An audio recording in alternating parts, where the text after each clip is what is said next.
GMPradio.net, man. It's your boy Uncle P, and today I have a very, very beautiful, very wonderful guest.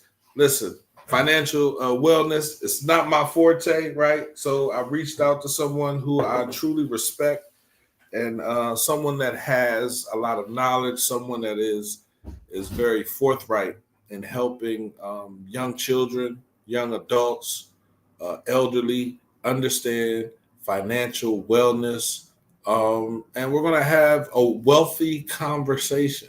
So I was a little scared of the wealthy conversations because I'm like, right? But again, you have to be uncomfortable in a situation to learn how to be comfortable in that same situation. So I'd like to welcome my guest, Miss Rachael Hanible. Well, no, this isn't my guest.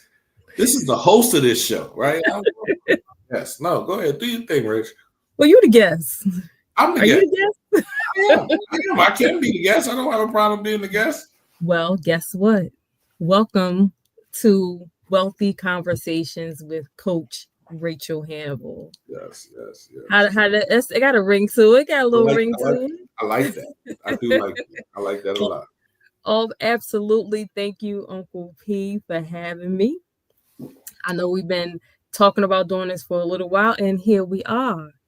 So let's start with that. What is a wealthy conversation? A wealthy conversation is a healthy and honest conversation about money. That's it. That's how we have wealthy conversations. So we get to the bottom of your wealthy questions. You can ask your money questions. We get to the bottom of what may be holding you back from reaching your money goals and steps we need to take to move forward to make sure we're holding each other accountable and we're holding ourselves accountable to doing better with our relationship with money. That is a wealthy conversation. And I am Rachael Hanible, a certified financial educator.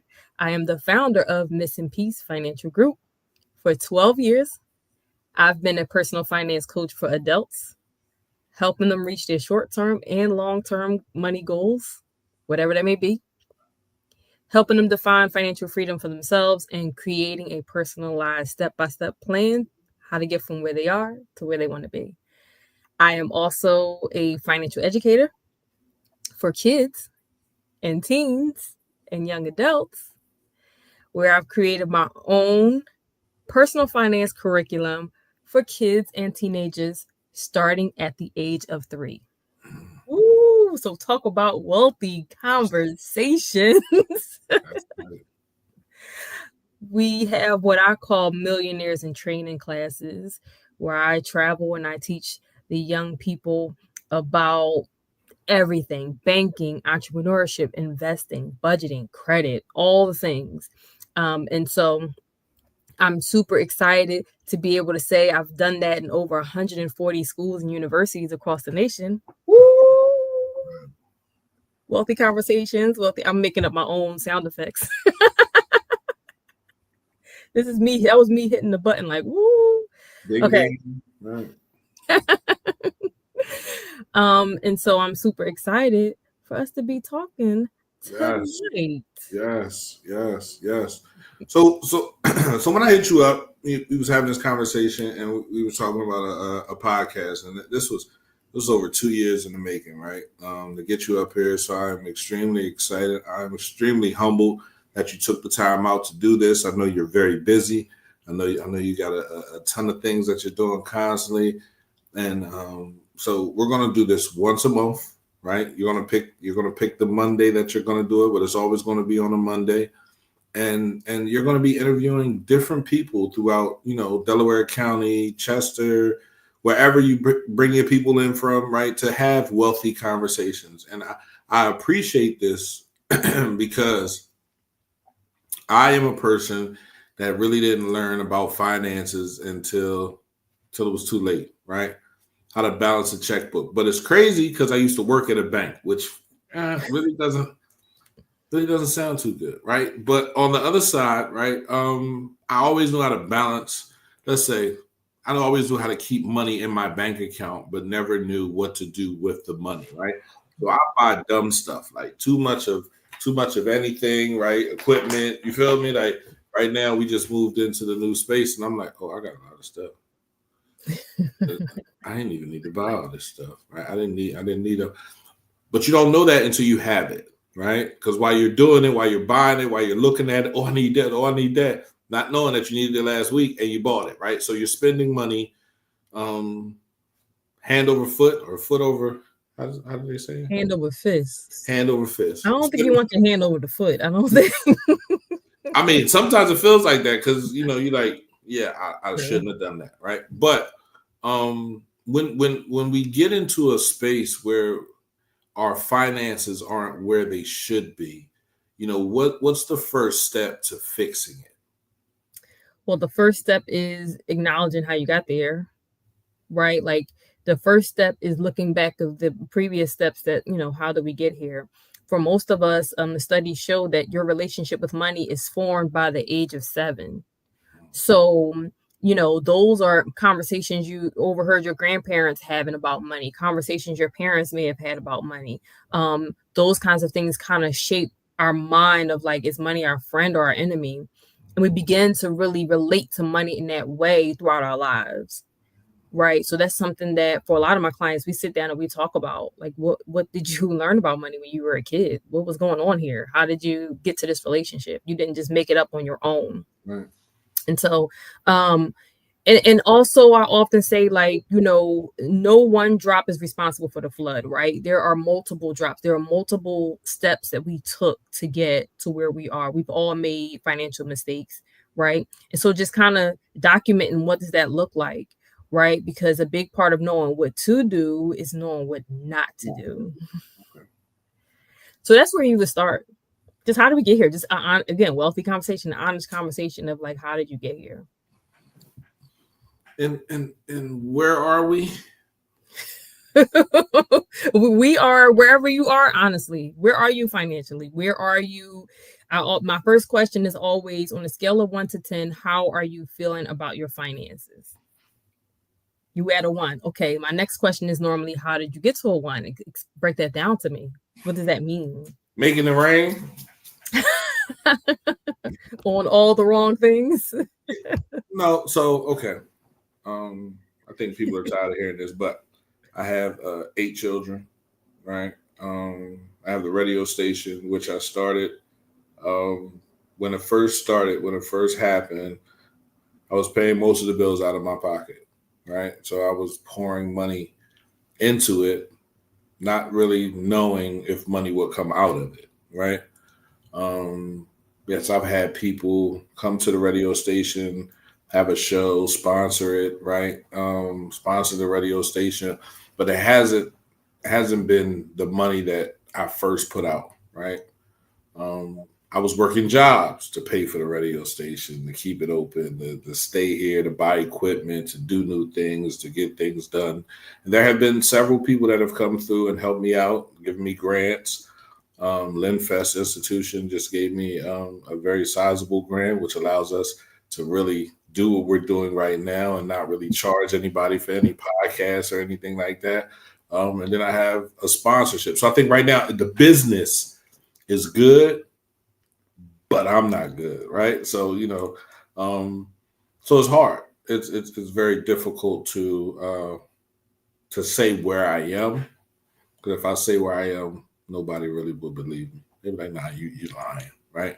But I am at a 1 because I'm still trying to pick my head up out of the water, right, and breathe on my own. So I find it to be very difficult to do that when I'm leaking.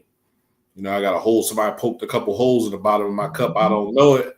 Mm-hmm. And it's like money comes in and money goes right back out. Yeah.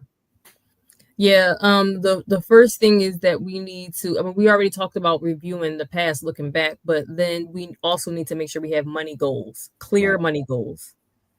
Right. Because there's just so many of us just know living costs money, right? But we just don't have any type of plan for our money whatsoever. Like we're just literally day by day just figuring it out, right? But it's really important to have a target. It is hard. You mentioned it's hard. It's very hard. Both is hard, by the way. We have to pick our heart, right? Like being poor is hard, being wealthy is hard, right? Staying the same, staying in the, doing nothing is hard, right? But taking the steps that you need to take to see progress is also hard. Only one will lead to freedom, is what I tell people. Only one will lead to peace. So if you're picking your heart, if it's going to be hard regardless, I'd rather, take some steps. And so we need to make sure that we're clear on what our short-term goals, and we're at the second quarter.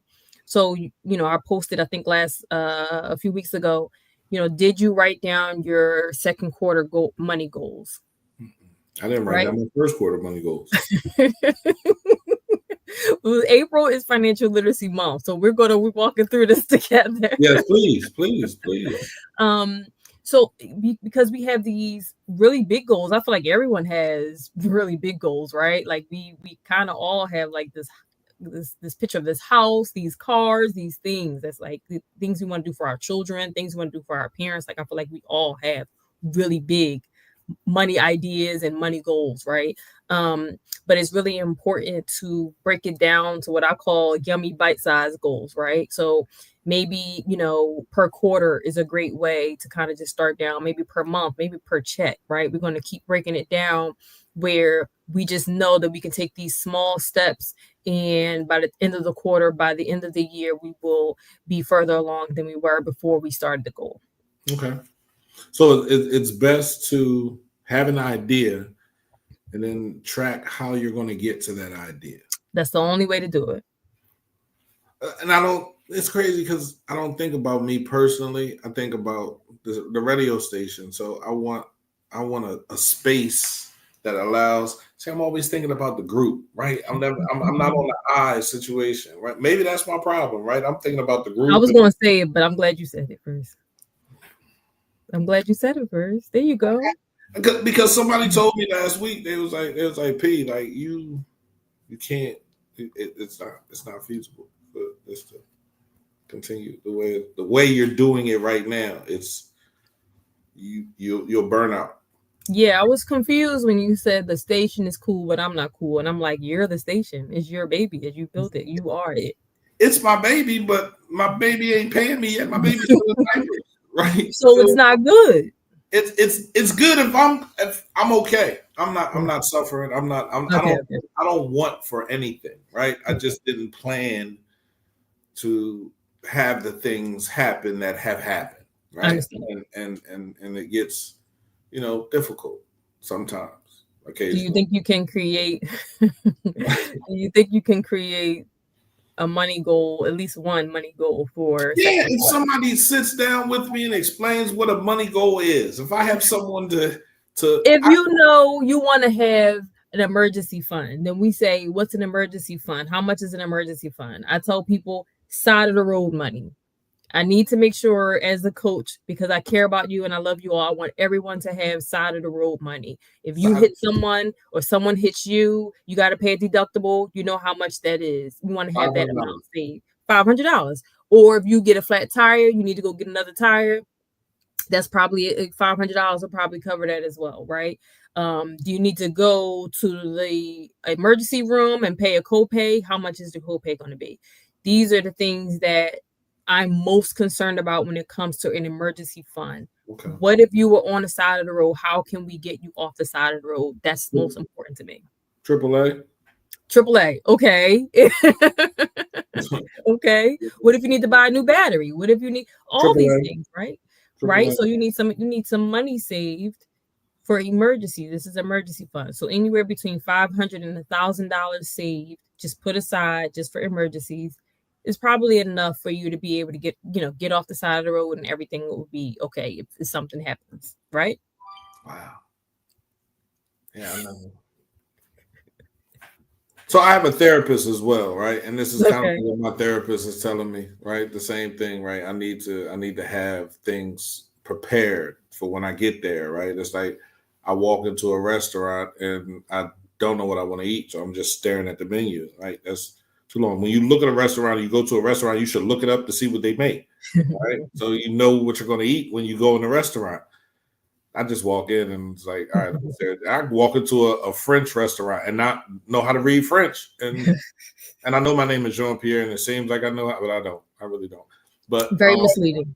Right. So it's difficult, right? But I know I need to start doing some things differently than how I've been doing them before. So, it's all about growth, right? Yeah, and small baby steps. What I tell people is to do at least one thing that gets you closer to financial freedom every day. Just one thing. It can be, again, reading the tips that are on my page. It could be doing some research on a particular investment or something that you've heard about. It can be anything. But if you're doing one thing that gets you one step further on your road to financial freedom every single day, it could be taking 10 minutes to check out your budget for the next week, whatever it may be. All those small things, those small steps will get you right to where you need to be. Some good progress. Okay.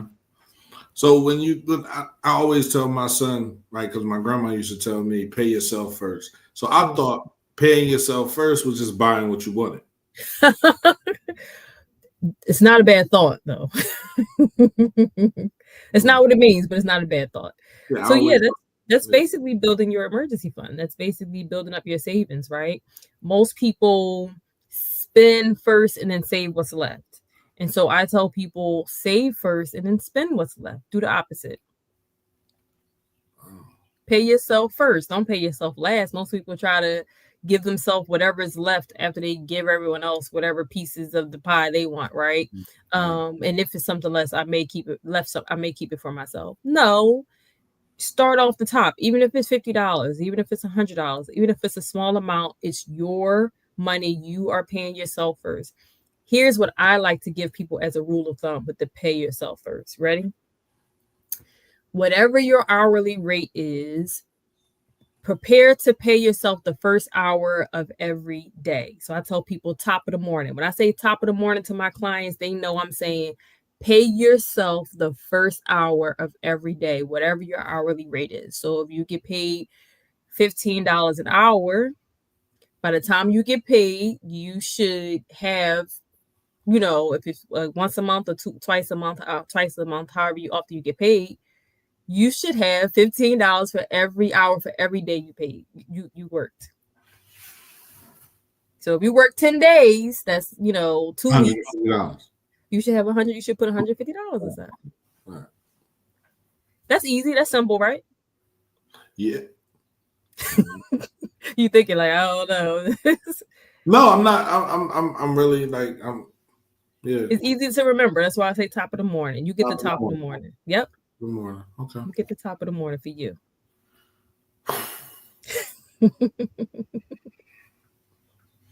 I'm writing this stuff down, Rachel. I'm not playing. I'm really. Okay. So, the next thing that we need to make sure that we're paying attention to is our credit. We can't ignore our credit, right? So many people know I have a perfect credit score, right? I have an 850. I've had it for a little while. I've been completely debt free. I've been 14 years without a car payment, 12 years without student loan debt, and almost a full year without a mortgage. In a couple of weeks, I'll be celebrating a full year without a mortgage, completely debt free. And these are the three main things we really need to be focused on now: emergency fund, credit, and debt, especially the expensive debt. Many of our interest rates and things have changed, have increased. Many of our credit limits have decreased. We want to make sure that with all these changes and things going on, that we are making sure that we are staying on top of our credit, making sure we're paying things on time, monitoring our report, making sure there's no crazy stuff on there that don't belong to us. Nobody trying to get us. No identity theft, right? And so that should be top on these things. Three things should be top on the list right now. Yeah, I have credit card debt, more credit card debt, and a little more late payments. Oh, come on, Uncle P. No, I'm trying. I really am. I feel like I need to be like I tried the credit repair people, and they got me to apply for another credit card. And then I was doing so good with that credit card, they upped my balance. And then they upped my balance, and then I just you upped your balance too. They did it, you did it too. Yeah. So I need to I need to work on that. That's what gets you. The late payments really is what gets you, man. Yeah. That's how they get you. Yeah. So you have to make sure you're staying on top of your late payments. You can lose a whole lot of points. I was moving forward. Yeah. I'm not even gonna tell you what my credit score is because it's like low 200s. First of all, not possible. It's in the forest though. It's in the forest. I was at like a 640, 648 or something like that, and I allowed my credit card to go up. And then last year, I'm gonna just say this, right? Last year was crazy. It was a crazy year for me, and I quit both jobs. I was working 2 good jobs, and I quit both of them, and I just said I'm gonna figure out. I'm gonna go back to the station, right? That's where I started. That's what I'm gonna go back to. I'm gonna build that up, right? I'm gonna get it to be. I wanted something for me, right? Something that could help me and help the community, and it was just crazy. So, but last year was very hard. So I just used it. Oh, I got credit over here. You know what I mean? Yeah. I used that to keep me alive and to keep me pushing. And yeah, I haven't rebounded from that yet. So. And that's going to take a while. That's for everyone who has been, who's had some type of setback. It normally takes a while to, repair, rebuild, replenish your savings account, all those things. And so this is where it's really important to have a plan. Because I tell people just how, every dollar goes out the window without you paying attention to it. You can start to hold on to your dollars if you start to pay attention to it. Right. And so we are definitely entering in a time where like every dollar counts. Yeah. Right. So these are, we need to pay attention and just have a plan. Again, just know what's going on. There's so many people that they have subscriptions and money's coming out of the account. All types of things is being charged, auto pay, all types of things that we don't even know that we're paying. We're not even paying attention. We're not even paying attention. That's me. I'm like, I know I should have moved the money, right? Oh, instead of canceling the account, like, because I be needing Netflix.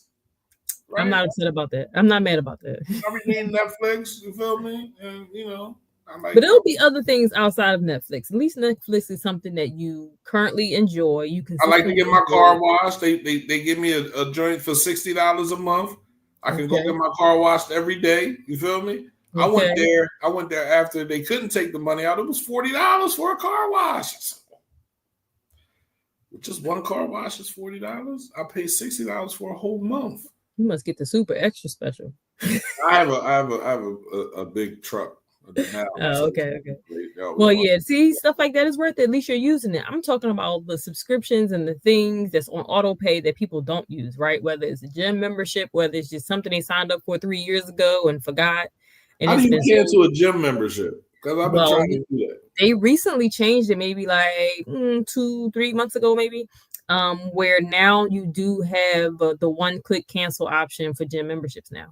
Yeah, because Edge has been taking $30. I ain't never even been in Edge. I went there one time. I'll be busy. Uncle P. I'll be busy.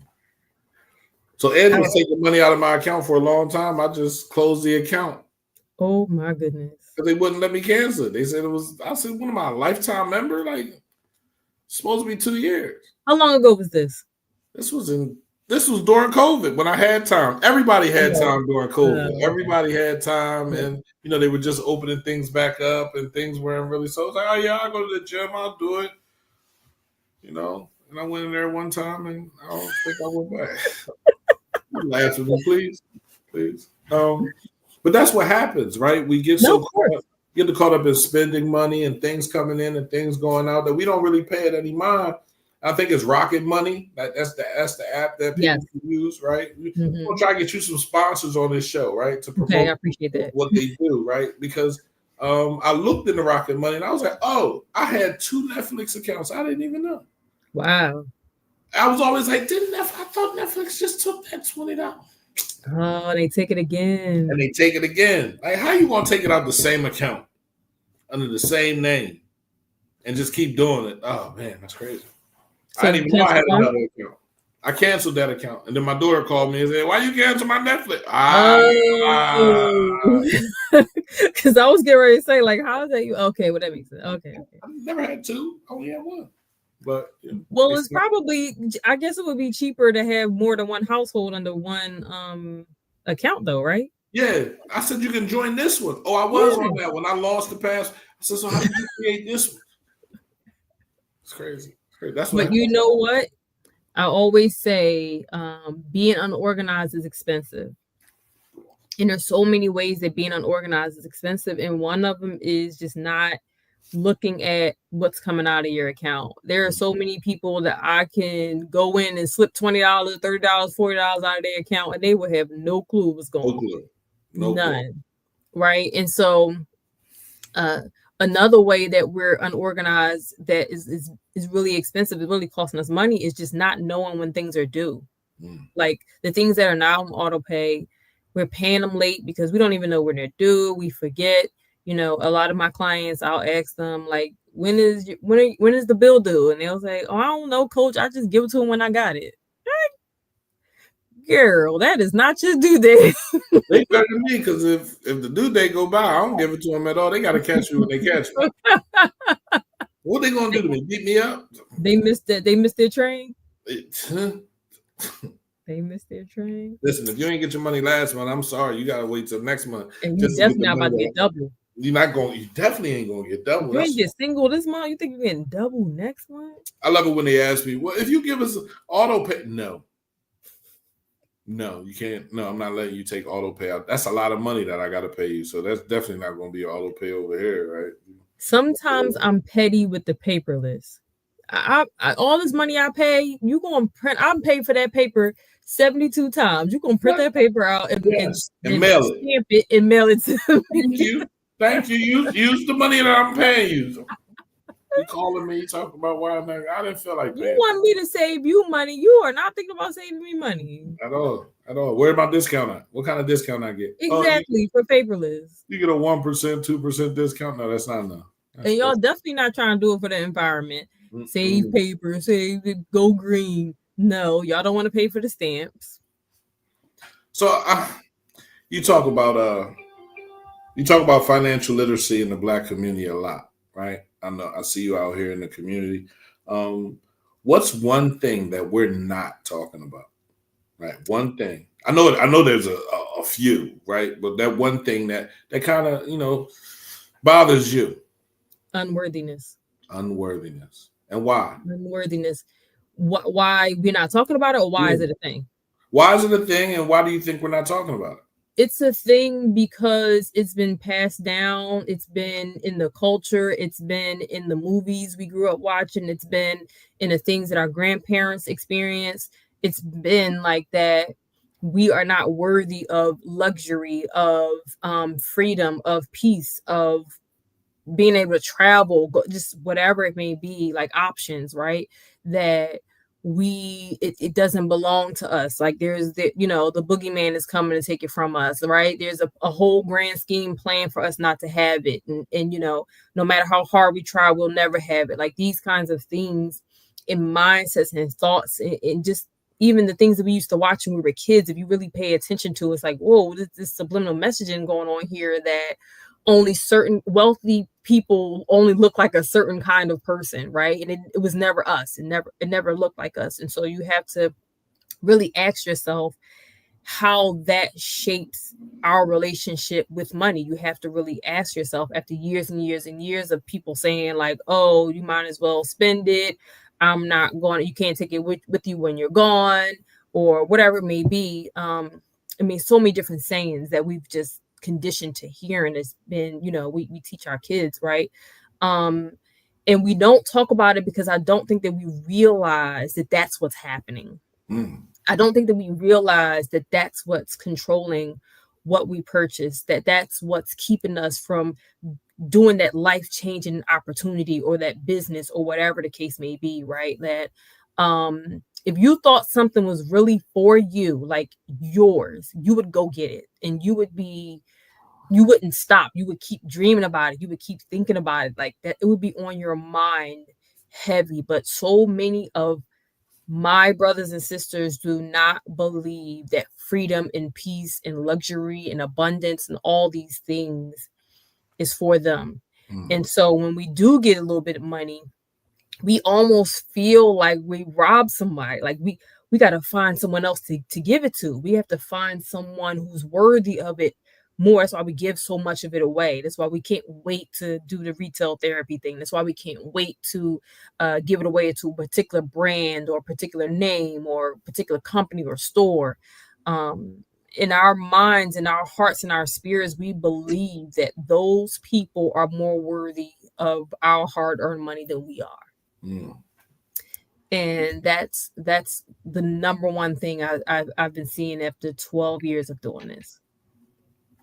When you were just talking about a dream or being unworthy, I felt that way. I went to jail and I came home, and I remember watching a movie with Don Cheadle in it. It's called Talk to Me, right?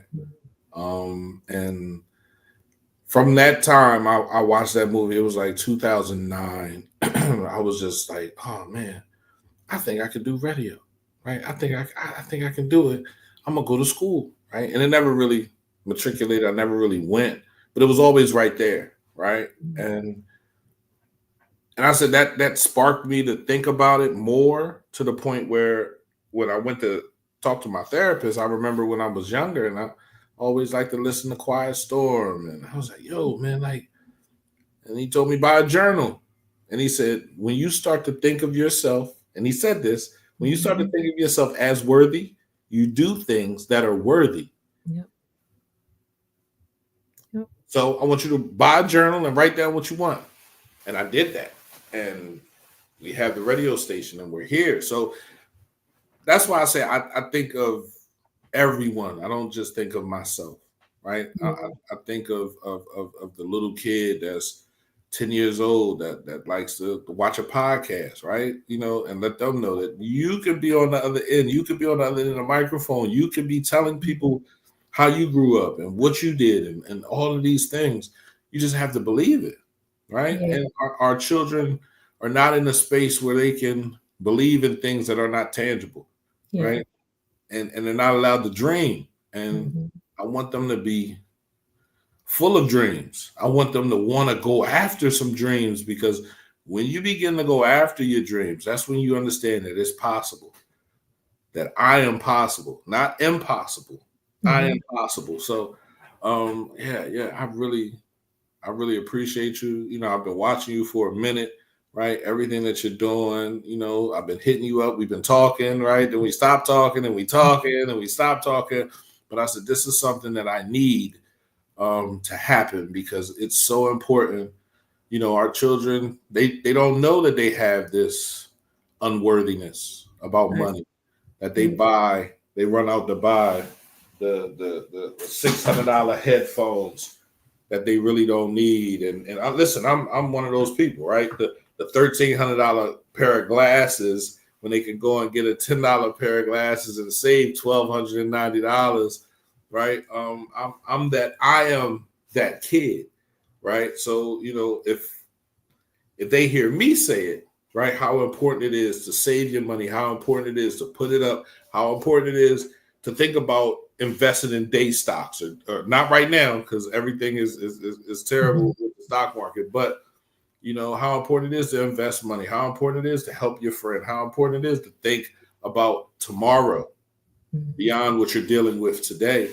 And I think you can do that, right? So every time I asked you to do it, I was serious. I don't want you to think I was playing. I've never wanted to play. I've always been serious. But I think we had to get on the same wavelength. We had to get on the same time, and we had to talk, right? So I appreciate you coming through here. I appreciate you doing this. I got another question. Okay. I've already explained my mindset right? My love of money and my distrust of money is the same, right? And I know you're asking, well, how do you distrust money, right? I distrust the way I act when I have money, right? Because I want to spend it as soon as I get it, right? And that comes from my childhood, growing up and being in the street. Soon as I saved up this much money, now I can spend this much money, right? I was never very good at that, right? So if I made $1,200, I was spending $1,200.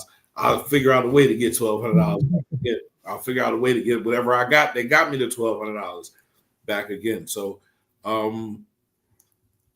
do mindset and money work together? And can someone truly grow financially without doing inner work? No. Money is one of those things that get into every part of you, mentally, emotionally, physically, spiritually. A lot of people even struggle with their relationship with God because of where they are financially.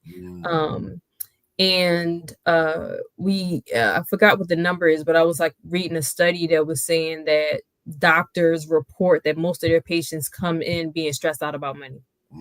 So it's literally making us sick. It's literally making us sick. Shortening our lives, literally, right? Taking away our quality of life.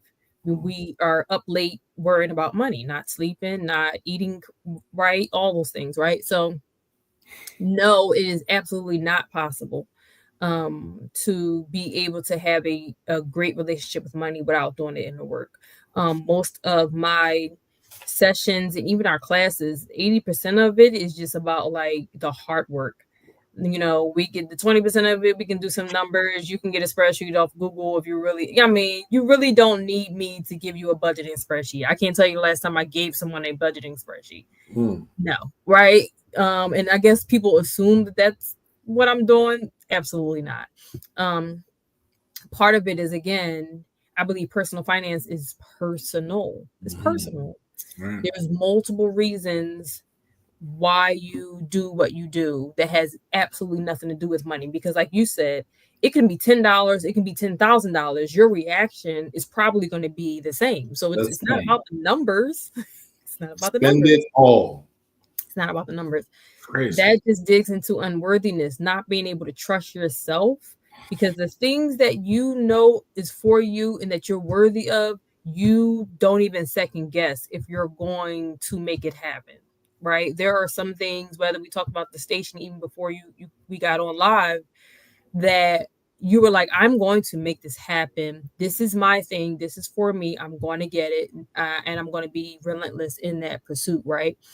There was never a time where you were like, can I trust myself with this? Can I trust myself with this? You knew absolutely that you could. Right?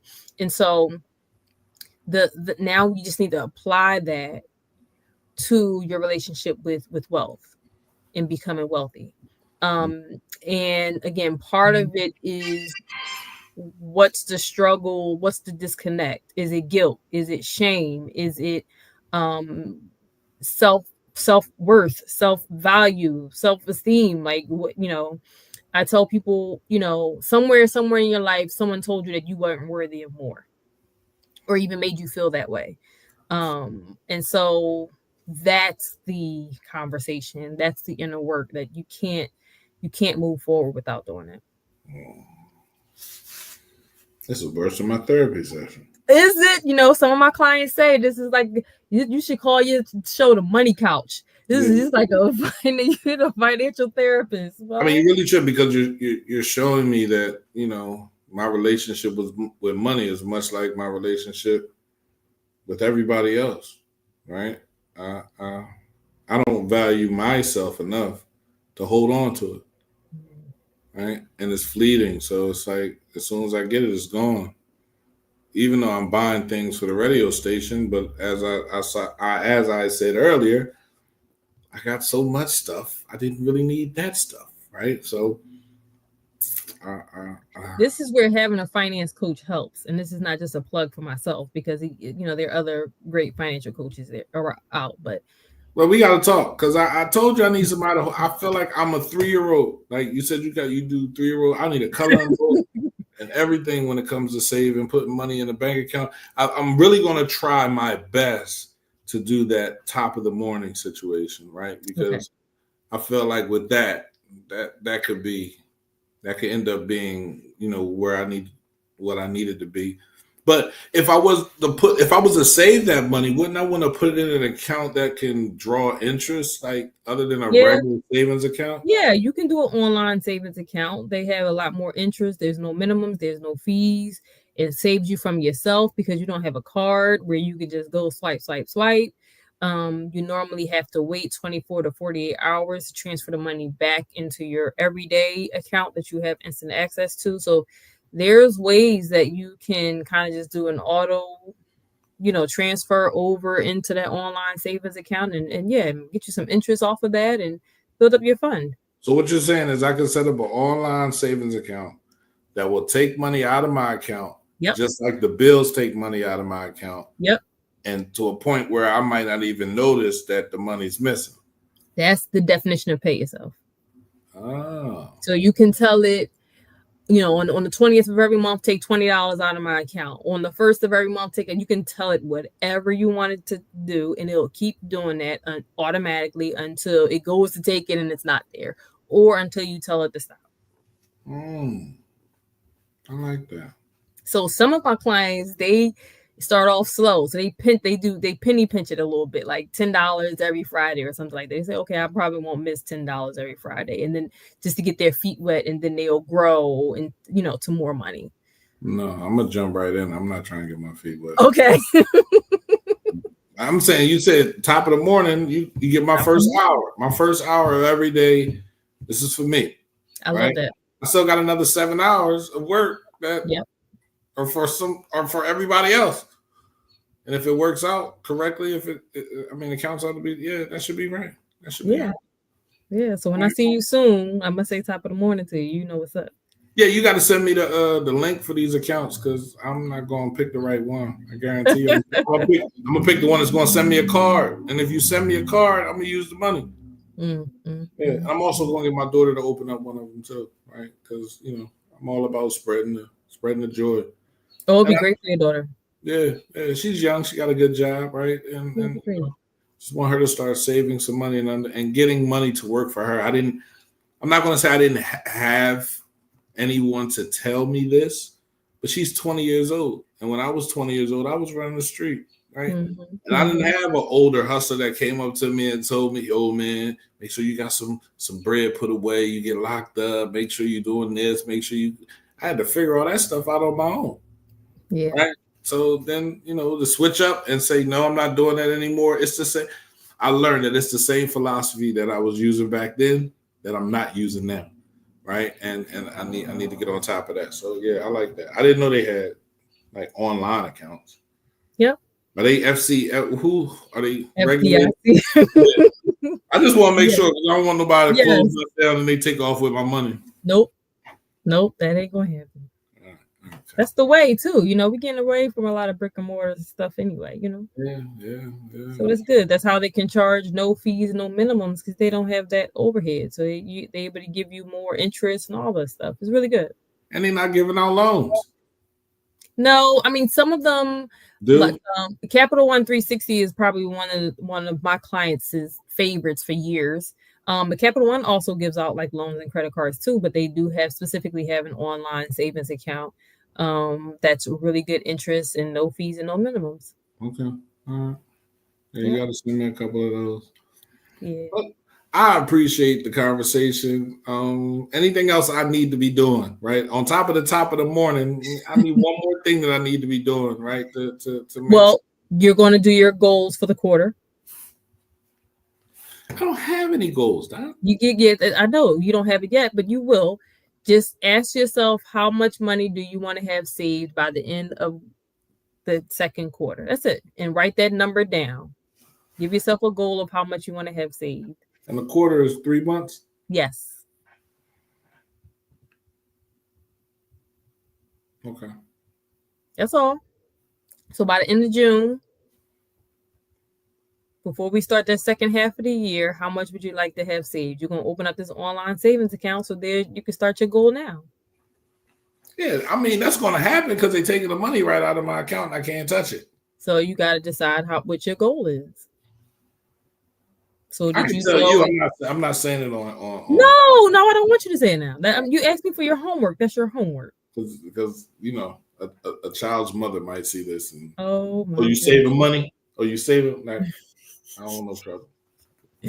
But so those are your homework assignments, and I'm excited to get an update. All right, I will definitely give you an update as soon as you send me the best bank, the best online bank to use to let them attach my account and take money out. Sounds so sad about saving. Sounds so sad about financial freedom. I mean, when your back is already up against a wall, right? And you don't think that saving is an option, right? And I wish it wasn't that way. I wish it was easier. I wish there was more to draw from, right? And to be able to pay. If I had it my way, all my bills would be paid. I wouldn't have no issues, right? But it doesn't work out that way. But I'm gonna get it to a point where it is working out that way. And the next time you have a conversation with me and I'm on your podcast, I'm gonna say, Doc, I appreciate you, and I'm gonna call you Doc from now on. That's right. Because as long as Dr. Motley's not around, she's my girl. I call her Doc, so we gotta make sure we're not in the same space with her. But other than that, I'll be. But you're a financial doctor. Okay. Okay. She's a heart. Listen, Dr. Motley saved my life too. I wasn't doing what I was supposed to do. She got my listen. I had 2 strokes. Like she got my blood pressure down. You feel me? Like he's incredible. Got my. They tried to say I was pre-diabetic, right? I'm getting all that stuff. I'm doing what I'm supposed to do, Doc. If you ever watch this, thank you. I appreciate you. But I got another doctor because I got to get my financial straight. So I got a financial doctor, right? So it's a dollar doctor. Yeah, I need all the doctors, right? I got my relationship doctor. Health doctor, my health doctor, my financial doctor. I'm gonna be straight. I'm not mad about this. That's a nice little lineup you got going on. It is. I needed this help though, right? Because I was just out here just doing all types of dumb stuff. Well, I'm super excited about. I'm happy that we had our first wealthy conversation, and I'm super excited to continue to have this wealthy conversation that we all can be top of the morning. How about that? One more question. Okay. What's a myth about wealth or success you had to unlearn to get where you are right now? That I had everything that I needed. That was the thing that switched my mindset, because oftentimes, and I was one of those people, you buy stuff, you spend money because you feel like you need these things. You feel like you don't have everything that you need. And that's operating out of a lack. Your mindset, that's a lack mindset. You feel like there's something missing. I wrote down, my needs, and I had them all taken care of. And so I was like, okay, well, I have everything I need. So this is great. So now my mind instantly went to abundance mindset. I said, I have everything I need and I have extra. Whoa, now I can do all these things and choose what I want to do with my extra.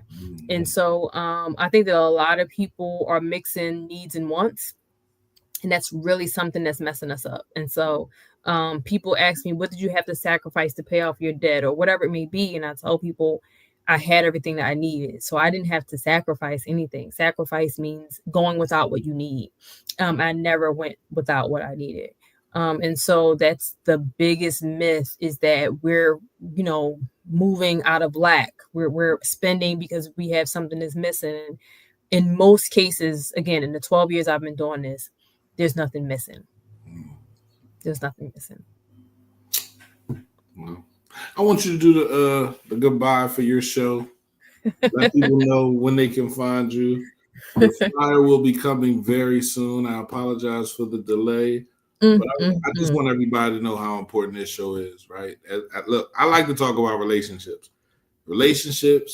business partnerships, all that stuff And your relationship with money is just as important as your relationship with yourself, right? So I need for everyone to understand why these shows are important. They're not important because I get to sit up here and talk. They're important because they point out a lot of flaws that I have, and they'll point out a lot of flaws that you have as well. Mm-hmm. The thing is, we can fix it, right? You can fix what's wrong. It's not too late. And you don't want it to be too late, because when it's too late, it's too late. There's nothing you can do. For sure. I mean, 9 times out of 10, you're not breathing anymore. So I'm not going to call you that. I got to think of it. I have Rachael Hanible, right? Who is top of the line when it comes to financial wellness and a financial educator. I want y'all to tune into this show, not every Monday. Mm-mm. I'll let her say what Monday she has time to do. It might just come on once a month, but it's for you, right? So you can reach out to her. She'll give you all that information. It'll be here. Please utilize it. Please think about, because I'm gonna open up that savings account. That's gonna happen, and it's gonna be top of the mornings all the way until I'm no longer here, right? And then I can get that money to my kids. I like that. Mm-hmm, mm-hmm, mm-hmm. Well, thank you, Uncle P. I know what I call you, Uncle P. CMP Radio, the voice of Chester. The voice of Chester. This has been a wealthy conversation with Coach Rachael Hanible. And yes, we will be back because there's so much more to talk about, because there's so much more wealth to get. All right. So make sure you are following me so you can finally get those flyers, or any type of updates on when we're going to be together again, having a wealthy conversation. And if you're on Instagram, I am at Pep Talks _ on Instagram, and Rachael Hanible everywhere else you can find me. I don't have a TikTok though, but everywhere else other than TikTok, you can find me, and we'll always be having a wealthy conversation. At this point, you have 2 options. You can either change or you can stay the same. I'm going to encourage you to change. Pick your heart. Have a good night.